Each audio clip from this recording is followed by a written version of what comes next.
Yap les gens, j'espère que vous allez bien et aujourd'hui on se retrouve pour une nouvelle vidéo et pour parler cyclocross puisque dimanche dernier s'est tenue l'avant-dernière manche de Coupe du Monde de cyclocross de la saison 2021-2022, une étape de Coupe du Monde en France à Flamanville en région Normandie, étape de Coupe du Monde qui intervenait une semaine après les championnats nationaux et la prise de pouvoir côté français de Joshua Dubos et de Lynn Burquier qui ont tous deux endossé leur premier maillot tricolore en carrière en catégorie élite. Je m'excuse bien évidemment dès le début de cette vidéo de ne pas vous avoir proposé une vidéo recap de ces championnats de France que j'ai bien sûr visionné. Malheureusement, je n'ai pas trouvé le temps de vous proposer cette vidéo. J'étais en plein dans mon montage de vlog avec ma première journée de ski en 2022 et le vlog du top 12 c'est du badminton qui opposait Fos-sur-Mer à l'US Chambly, une sorte de classico OMPG du badminton. C'est vrai que ça m'a pris beaucoup de temps et malheureusement je n'ai pas trouvé le temps de vous proposer cette vidéo recap des championnats de France et je m'en excuse parce que je sais que certains d'entre vous qui sont abonnés à la chaîne attendent avec impatience ces vidéos où on parle de cyclocross, puisque c'est vrai que c'est pas un contenu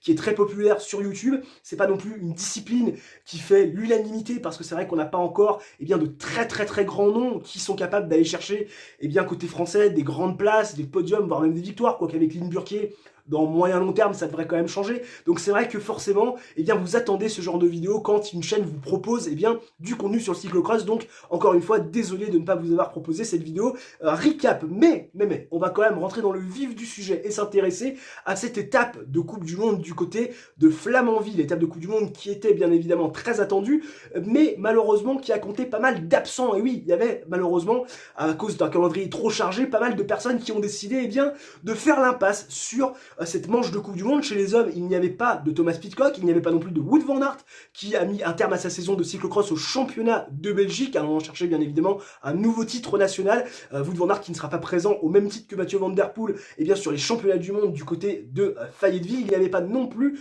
de Quentin Hermans, qui fera partie des grands favoris du côté de Fayetteville, puisque je vous le rappelle qu'il avait gagné la manche de Fayetteville aux États-Unis. C'était en tout début de saison, bien évidemment, en parcours de reconnaissance avant bien évidemment les mondiaux. Côté féminine, pas de Lynn Burquier, la championne de France qui a préféré se réserver pour son dernier gros objectif, donc sur le calendrier cyclocross de cette saison 2021-2022, ça sera bien sûr sur les championnats du monde à Fayetteville. Il n'y avait pas non plus de Marianne Vos, toute fraîche championne des Pays-Bas, il n'y avait pas non plus de Céline Del Carmen Alvarado, pas de Denise Betsema et pas de Lucinda Brand qui, en l'absence de Denise Betsema, a bien évidemment officialisé sa victoire sur le classement général de la Coupe du Monde. Bien évidemment, beaucoup d'absents, c'est bien dommage pour le spectacle et bien dommage pour la visibilité et l'image de marque de cette Coupe du Monde en France. Malheureusement, cette Coupe du Monde en France du côté de Flamanville, tombe à un moment du calendrier qui n'est pas forcément le meilleur, puisqu'on arrive entre les championnats nationaux qui avaient lieu la semaine d'avant et finalement un gros week-end avec le X2O Badkamer samedi et la Coupe du Monde dimanche, avec en plus les championnats du monde qui sont en point d'orgue dans une petite dizaine de jours maintenant. Donc forcément, tous les coureurs et les coureuses comptent leur coup de pédale et leur sortie avant l'ultime objectif qui aura lieu le 29 janvier pour les femmes et le 30 bien évidemment pour les hommes. Mais malgré les absents et les absentes, on a quand même eu un bon petit cyclocross, notamment chez les femmes. Oui, les femmes nous ont offert un super spectacle avec une bataille énorme de la nouvelle génération entre Fed Van Empel et bien évidemment Puck Peters, un leader du classement général des moins de 23 ans. De toute façon, les grandes têtes d'affiche, c'était qui? C'était Fed Van Empel, c'était bien sûr Puck Peters et la championne de Hongrie qui a bien sûr conservé son maillot de championne nationale, à savoir Kata Blankavas. Et je ne pouvoir et un mano à mano entre Puck Peters et Fed Van Empel qui se sont tirés la bourre jusqu'au dernier tour et jusqu'au sprint final, parce que oui, malgré les attaques incessantes de Puck Peters, la leader du classement général des moins de 23 ans, qui était toujours à la recherche, je vous le rappelle, au moment de cette Coupe du Monde à Flamanville, d'une première victoire en Coupe du Monde en catégorie élite, malgré tous les assauts répétés et toutes les attaques, notamment sur les parties techniques et sur les planches, elle n'a jamais réussi à lâcher Fed Van Empel. Et Fed Van Empel, qui est un peu à la manière d'une Marianne Vos, qui gère ses courses un peu de manière tactique, a réussi à tenir l'ami Puck Peters et à l'amener jusqu'à un dernier tour, un mano à mano et à un sprint final où Puck Peters a tenté de lancer de très loin, jouant potentiellement sur sa puissance. Malheureusement, dans les derniers mètres, elle se fait déboîter par Fed Van Empel qui va aller chercher une nouvelle victoire en Coupe du Monde après celle obtenue du côté de Val di Sole. Val di Sole, vous le savez, c'était la manche de Coupe du Monde où le parcours était uniquement fait de neige. Là, c'est vrai que c'était un petit peu une victoire différente pour l'ami Van van Empel, puisque c'était un parcours très technique, très roulant du côté de Flamanville, où des erreurs et même des problèmes mécaniques pouvaient avoir énormément d'influence. Demandez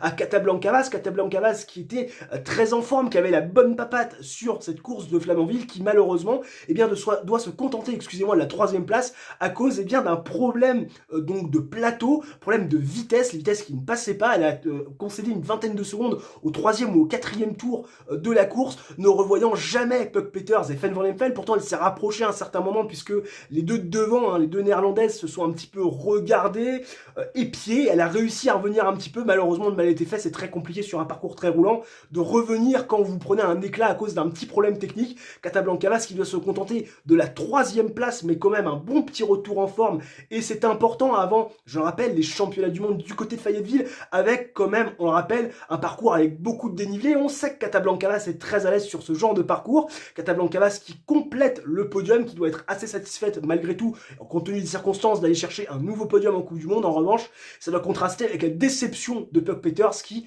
à nouveau, se voit se faire chipper la victoire par une autre athlète. La dernière fois, c'était du côté de Hulst sur la première manche de Coupe du Monde de 2022, où elle s'était fait rejoindre dans les derniers hectomètres, un dernier kilomètre donc de la boucle, par une Lucinda Brand qui était revenue tambour battant sur un parcours très technique avec pas mal de dénivelé. Puck Peters qui avait dû s'avouer vaincue face à Lucinda Brand.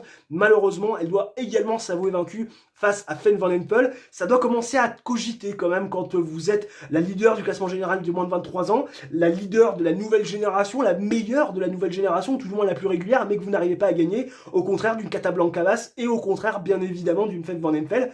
C'est vrai que ça commence peut-être un petit peu à cogiter dans la tête, même si on espère quand même que sa régularité sera récompensée et qu'elle arrivera à aller chercher la manche de Coupe du Monde. La dernière, ça sera donc ce dimanche. Et oui, puisque je vous le rappelle, la fin de la Coupe du Monde a sonné la semaine prochaine, va sonner la semaine prochaine, avant bien évidemment les championnats du monde le 29 et le 30 janvier. Côté français, Hélène Clauset va chercher une 6e place. Elle va conforter bien évidemment sa place dans le top 10 du général. Elle termine à 1,50. Amandine Fouquenet est 11e, l'ancienne championne de France, et Anaïs Morichon 12e. C'est plutôt une bonne performance d'ensemble et ça connotera avec les performances qu'on a eues du côté des hommes avec Joshua Dubos et Clément Venturini qui vont respectivement terminer 9e et 14e. Joshua Dubos, tout fraîchement champion de France, qui va chercher un superbe top 10 cette année. Je me demande d'ailleurs si c'est pas le premier top 10 de sa saison en Coupe du Monde, parce qu'il avait réalisé une 7e place au championnat d'Europe sur un parcours très spécial, très spécifique, avec énormément d'asphalte. Et là, il va chercher, il me semble, si je ne dis pas de bêtises, son premier top 10 en Coupe du Monde